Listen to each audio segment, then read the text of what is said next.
खिलाफत दुनिया में सबसे पहले हजरत अबू बकर रज़ियल्लाहु ताला अन्हु को मिली। मतलब पूरा अरब इस सारे इलाके के हुक्मरान बने। लेकिन जैसे ही अबू बकर रज़ियल्लाहु ताला अन्हु खलीफा बने, वो सारे कबीले जो अब तक मुसलमानों के ताबे थे, उन सारों ने जब देखा कि अल्लाह के रसूल अब नहीं है, तो उन सारों में से बहुत सारे कबीलों ने अबू बकर रज़ियल्लाहु ताला अन्हु की खिलाफत से बगावत का ऐलान कर दिया। आप सल्लल्लाहु अलैहि वसल्लम के टाइम पर ये इस्लामिक एम्पायर इस सारे इलाके पर फैली हुई थी, लेकिन अरब कबीलों की बगावत के बाद अब इस्लामिक एम्पायर सिर्फ इतने इलाके तक महदूद रह गए। और ये जो निशान है, इन सारे इलाकों में बगावतें हुई। ये सारी बगावतें एक जैसी नहीं, बल्कि इनकी दो टाइप्स थी। एक, जिन्होंने रसूलुल्लाह सल्लल्लाहु अलैहि वसल्लम के बाद मदीना की खिलाफत को ज़कात देने से इनकार कर दिया, और दूसरे वो जिन्होंने तो हद ही कर दी। उन्होंने रसूलुल्लाह सल्लल्लाहु अलैहि वसल्लम की अजीम कामयाबी देखकर उसे कॉपी करने की कोशिश की और नबूवत का झूठा दावा कर दिया। अबू बकर रज़ियल्लाहु ताला अन्हु ने इन दोनों प्रॉब्लम्स को तो टैकल करना ही था, लेकिन वफात से पहले रसूलुल्लाह सल्लल्लाहु अलैहि वसल्लम ने एक फौज रोमन एम्पायर से लड़ने के लिए तैयार की थी, जो आप सल्लल्लाहु अलैहि वसल्लम की बीमारी की वजह से रुक गई। अबू बकर रज़ियल्लाहु ताला अन्हु के खलीफा बनते ही उस फौज के कमांडर उसामा बिन ज़ैद रज़ियल्लाहु ताला अन्हु, जिनकी उम्र सिर्फ 18 साल थी, उन्होंने खलीफा को मैसेज भेजा कि हमें इस इतने सख्त टाइम में रोमन एम्पायर से लड़ाई रोकनी चाहिए। लेकिन अबू बकर रज़ियल्लाहु ताला अन्हु ने कहा कि जो काम रसूलुल्लाह सल्लल्लाहु अलैहि वसल्लम ने शुरू किया हो, मैं उसे कभी भी नहीं रोकूंगा। नाउ एक ही टाइम में मुसलमानों को 3 बड़े ग्रुप से लड़ना था: ज़कात ना देने वाले, झूठे पैगंबर और सुपर पावर रोमन एम्पायर। जिस पर हजरत उमर ने अबू बकर रज़ियल्लाहु ताला अन्हु से कहा कि हमें सारों से एक साथ नहीं लड़ना चाहिए, बिकॉज इट्स इम्पॉसिबल। एटलीस्ट ज़कात ना देने वालों को अभी कुछ टाइम तक छोड़ देते हैं और उनसे बाद में निपट लेते हैं। लेकिन अबू बकर रज़ियल्लाहु ताला अन्हु ने फरमाया कि अगर एक शख्स रसूलुल्लाह सल्लल्लाहु अलैहि वसल्लम के टाइम पर एक ऊंट और उसके साथ एक रस्सी भी ज़कात में देता था, और अब आप सल्लल्लाहु अलैहि वसल्लम के बाद वो सिर्फ ऊंट ज़कात में दे और उसके साथ रस्सी ना दे, तब भी मैं उसके खिलाफ जिहाद करूंगा। अबू बकर रज़ियल्लाहु ताला अन्हु को इस बात का पता था कि अगर आप सल्लल्लाहु अलैहि वसल्लम के बाद मुसलमानों ने आहिस्ता आहिस्ता चीजों को बदलना शुरू किया, तो इससे एक दिन इस्लाम को भी खतरा हो सकता है। तो उन्होंने सबसे बड़ा काम अपनी खिलाफत में यह किया कि जो काम भी रसूलुल्लाह सल्लल्लाहु अलैहि वसल्लम के टाइम पे जिस तरह होता था, उसको एग्जैक्टली उसी तरह जारी रखा। तो मुसलमानों ने सबसे नॉर्थ, साउथ, ईस्ट, हर तरफ एक साथ जंग करने की प्लानिंग शुरू की। सबसे पहले उसामा रज़ियल्लाहु ताला अन्हु अपनी फौज के साथ रोमन एम्पायर, बिज़ंटीन एम्पायर की तरफ रवाना हुए। जाने से पहले अबू बकर रज़ियल्लाहु ताला अन्हु ने उन्हें वही इंस्ट्रक्शंस दी जो रसूलुल्लाह सल्लल्लाहु अलैहि वसल्लम जंग से पहले दिया करते थे, कि किसी भी औरत, बच्चे या बूढ़े पर अंडर एनी सर्कमस्टांसेस हाथ नहीं उठाना, और दरख्तों को भी बगैर किसी वजह के नहीं काटना, और इवन जो दूसरे रिलीजन्स के प्रीस्ट्स हैं उन्हें भी कुछ नहीं कहना। मतलब सिर्फ उनसे लड़ना है जो तुमसे लड़े।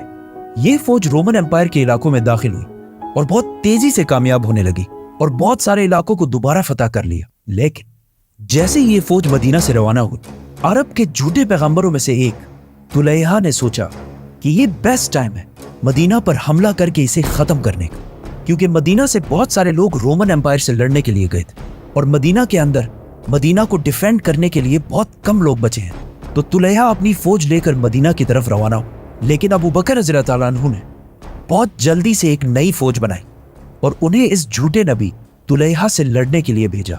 इस फौज ने तुलैहा की फौज को रोक दिया और वो मदीना पर हमला नहीं कर सके।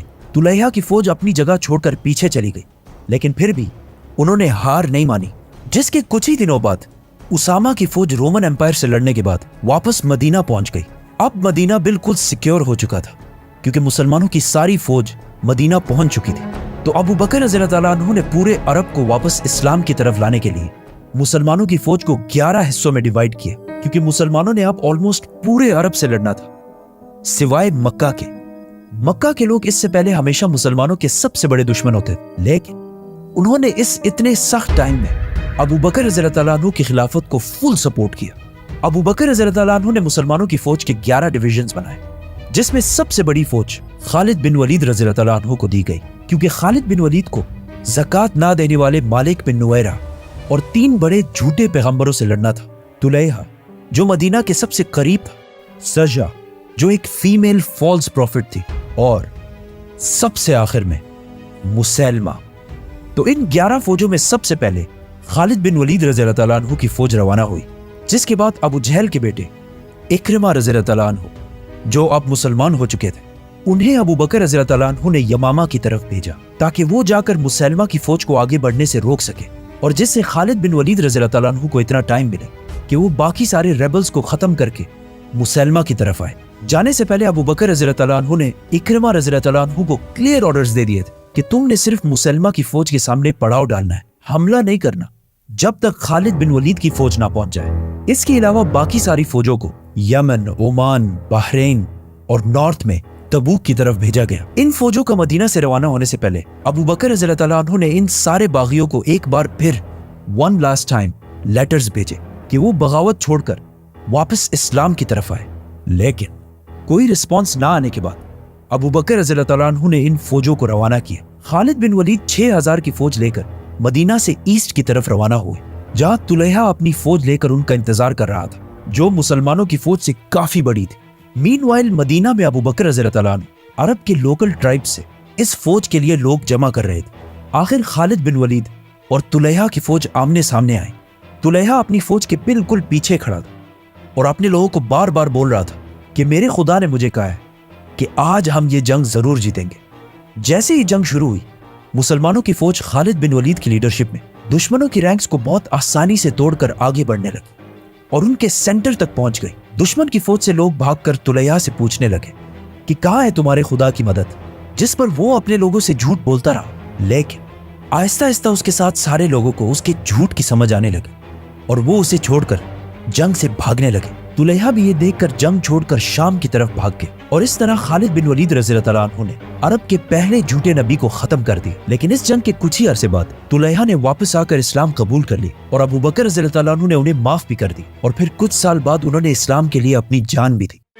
तुलैहा जैसे ताकतवर और रिच बागी को इतने आसानी से हराना अरब के सारे बागियों के लिए पहला बड़ा धचका था। मुसलमानों की ये कामयाबी देखकर अरब के सारे रेबल्स डरने लगे और अब तक ये सारे बागी जो छोटे छोटे ग्रुप्स में मुसलमानों से लड़ते थे यूनाइट होने लगे। जैसे सजा, जो एक फीमेल फॉल्स प्रॉफिट, वो खालिद बिन वलीद की फौज से डरकर अपने कबीले के साथ अरब के सबसे बड़े बागी मुसैलमा कज़्ज़ाब के पास आई और उनसे शादी कर ली। शादी के बाद इन दोनों ने अपने कबीले और फौजों को यूनाइट करके एक बहुत बड़ी फौज बनाई। खालिद बिन वलीद रज़ी अल्लाह तआला अन्हु ने जब ये इलाके फतह किए तो आसपास के सारे कबीले वापस इस्लाम की तरफ आए और खालिद बिन वलीद के सामने सरेंडर कर दिए, सिवाय एक कबीले जिसके लीडर का नाम था मालिक बिन नुवैरा, जिसे इससे कुछ साल पहले रसूलुल्लाह सल्लल्लाहु अलैहि वसल्लम ने खुद अपने कबीले का टैक्स कलेक्टर बनाया था। लेकिन रसूलुल्लाह सल्लल्लाहु अलैहि वसल्लम की वफात के फौरन बाद मालिक बिन नुवैरा ने अबू बकर रज़ी अल्लाह तआला अन्हु को ज़कात देने से इनकार कर दिया और ज़कात के सारे पैसे मुसलमानों की कैपिटल मदीना पहुंचाने के बजाय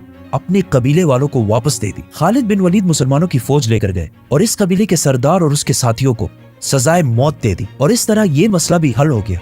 लेकिन मदीना में मुसलमानों के कुछ लीडर्स, स्पेशली उमर रज़ी अल्लाह तआला अन्हु को खालिद बिन वलीद की ये ऑर्डर्स अच्छे नहीं लगे। लेकिन हजरत अबू बकर रज़ी अल्लाह तआला अन्हु ने खालिद बिन वलीद को फुल कॉन्फिडेंस के साथ सपोर्ट किया और उन्हें आगे बढ़ने का हुक्म दिया। इससे पहले अबू बकर रज़ी अल्लाह तआला अन्हु ने मदीना में जब 11 फौजें बनाई थी, उनमें से एक फौज को इक्रिमा बिन अबू जहल की लीडरशिप में मुसैलमा कज़्ज़ाब की तरफ रवाना किया था और उन्हें क्लियर ऑर्डर्स दिए थे कि खालिद बिन वलीद के पहुंचने से पहले मुसैलमा पर हमला नहीं करना। लेकिन इक्रिमा रज़ी अल्लाह तआला अन्हु ने खलीफा के ऑर्डर्स के खिलाफ जाकर मुसैलमा की फौज पर हमला कर दी और बहुत बुरी तरह ये जंग हार गए। मुसैलमा अरब के बागियों में सबसे ताकतवर बागी था। उसने इक्रिमा बिन अबू जहल की फौज को बिल्कुल क्रश कर दिया। जब मदीना में खलीफा अबू बकर रज़ी अल्लाह तआला अन्हु को इसका पता चला, उन्हें बहुत गुस्सा आया और उन्होंने इक्रिमा रज़ी अल्लाह तआला अन्हु को यमामा से ओमान की तरफ रवाना किया और उन 11 फौजों में से एक दूसरी फौज शराबील रज़ी अल्लाह तआला अन्हु की लीडरशिप में मुसैलमा की तरफ भेजा और उन्हें भी वही ऑर्डर्स दिए कि मुसैलमा की फौज पर हमला नहीं करना। लेकिन शराबील रज़ी अल्लाह तआला अन्हु ने भी मुसैलमा की फौज पर हमला कर दिया और वो भी जंग हार गए।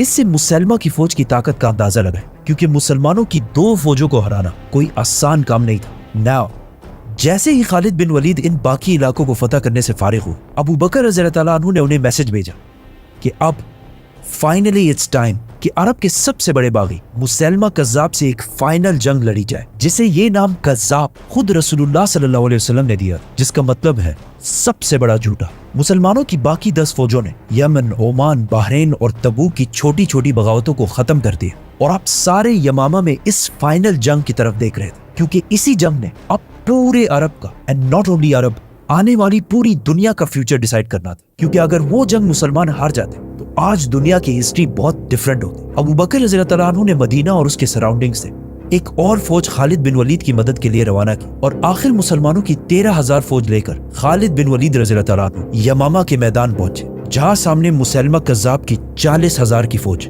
ان کا انتظار کر رہی تھی.